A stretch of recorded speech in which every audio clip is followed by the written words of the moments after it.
Understanding reading ahead in English. Hello everyone. Today, we're diving into a common English phrase, reading ahead. This video will help you understand its meaning, usage, and some nuances that come along with it. Whether you're a beginner or advanced learner, this insight will definitely enhance your English skills. So, let's get started.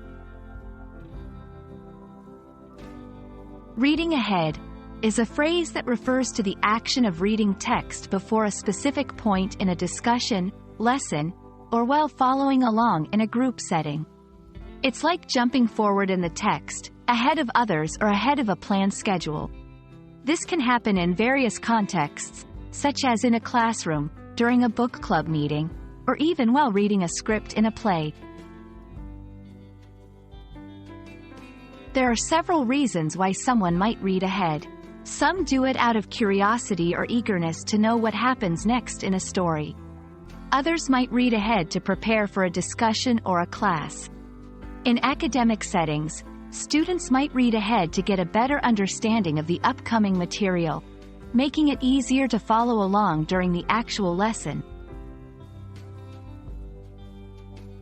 In some situations, reading ahead is encouraged.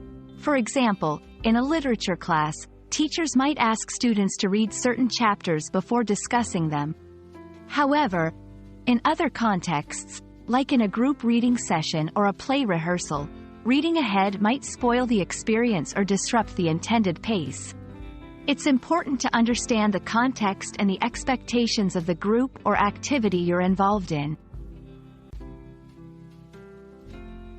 Here are some examples of how reading ahead can be used in a sentence. I couldn't help reading ahead in the novel. It was just too exciting.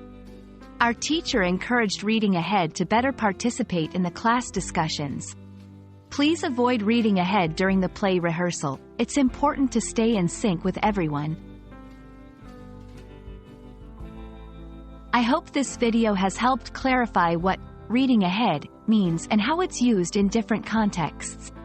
Remember, whether it's beneficial or not depends largely on the situation and the expectations of those involved. Happy learning, and see you in our next video.